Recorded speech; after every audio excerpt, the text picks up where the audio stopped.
Hello, Simply Passionate Life. It's Precious KW here, and I'm so excited as always to sit before you to get to speak with you. Thank you for coming back. If you are new, thank you for joining us, and make sure you subscribe below so you can keep up with all of our updates.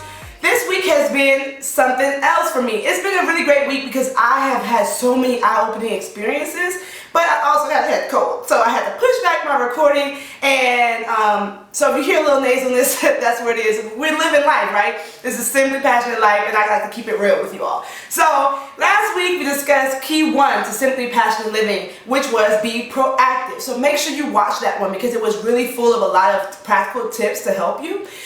Key 2 to Simply Passionate Living is to be a person who is consistently pursuing life. Consistently pursuing better performance in every way of your life. Mind, body, and spirit. So we are going to discuss some practical ways to be someone who is consistently pursuing life. How to have a toddler's mentality. Now, you all know I'm a mom. If you don't know, I have a 20-month-old who will be 2 in April. Yes, I still use the months. Do not judge me. She's my baby. So basically, as a mom, I see a human being every day learning. She's picking up something new every day, consistently pursuing life. You've never seen a person have as much zeal as a toddler who has learned to do something they've been trying to do consistently. Man, they are turned up to the millionth when they can open up the zipper on the blocks and see them come out. It's just pure joy. Are we still like that? Sometimes I feel like we grow up for a certain part of our lives and then we start growing down. We start getting to the point of the you can't teach an old dog new tricks. And let's not be like that. Let's talk about some consistent ways that we can pursue life. We can pursue being lifelong learners and have that zeal of a child. So let's get started with the mind. You all, the mind is such a powerful thing. How we're thinking can change everything. We talked about perspective a few episodes ago, so go take a look at that further to go deeper. But how can we be consistently pursuing things that challenge our mind? Most of us go to school for 12 years, formal education, then you get your bachelor's degree and your doctorate degree, your master's degree, and by then you're all learned out. You're not interested in learning anything else. And that's not necessarily a good thing.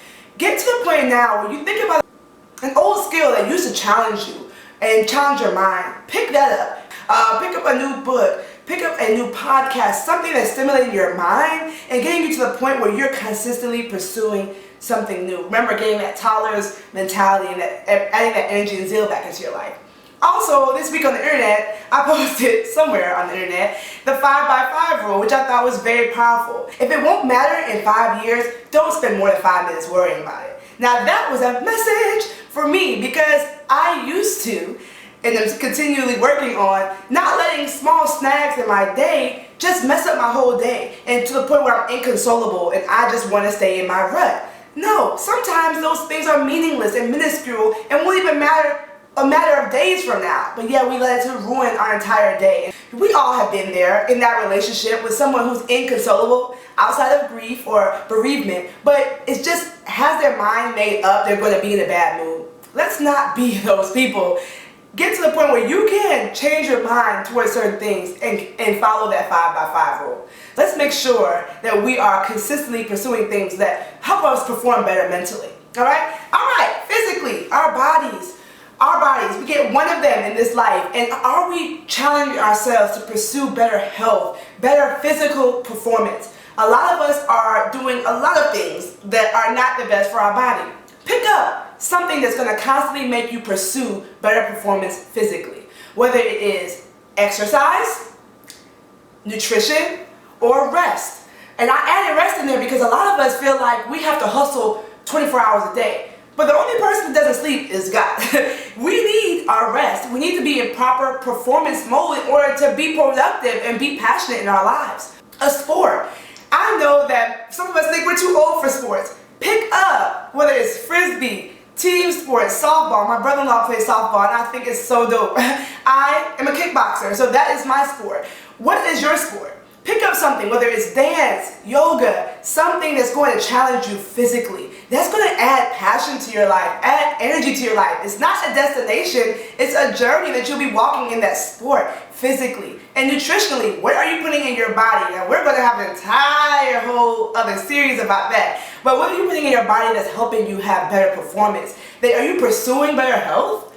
Or are you just coasting along hoping that your body doesn't shut out on you? You can either spend extra time and energy on it now, or spend a lot of extra time and energy focused on it with the medical bills in the future, right? So our bodies pursue better performance physically, which includes nutrition, exercise or sport, and as well as rest, allowing yourself to rest physically. And lastly, spiritually. I just remember the time when I first became a Christian. When I was in high school and you couldn't stop me. My friends would tell you, you could not stop me from telling someone about Jesus. No, I was going to tell everyone I knew that somebody had come and changed my life. And I still feel like that today, but I had a point in between high school and not so high school that I kind of got complacent. I had no passion. I was not walking in that. And I really thought, I'm kind of invisible. I'll pray for other people, but I'm not really praying for myself. It wasn't until I realized that zeal of a new follower, that new disciple, needed to be revigorated every day. And so spiritually, I decided, I'm going to go back to those old practices, the things that we do in the very beginning. Memorizing scripture, reading my Bible, praying, talking to other people, and listening to podcasts and different songs that are going to help me continue my energy spiritually. It's so important. So much of us focus on the destination of reaching certain milestones in life that we're dying spiritually. And one day, our bodies will no longer be here. And so with that being said, I am so excited. I told y'all this week has been really crazy for me, and I was like, Lord, what are you trying to teach me? Where are you trying to take me? And it dawned on me.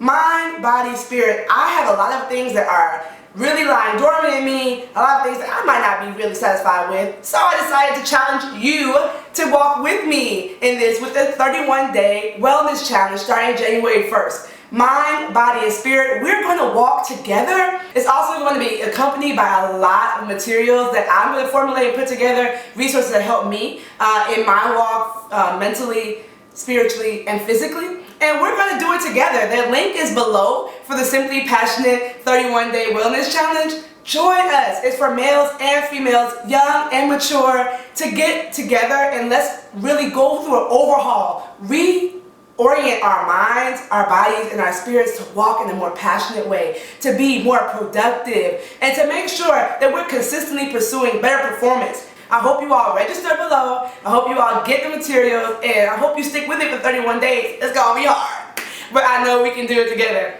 Thank you guys so much for joining me again. Share with a friend, and make sure you tag us on all of your posts throughout the week. We love you so much. Can't wait to see you next week. Mwah. Live simply.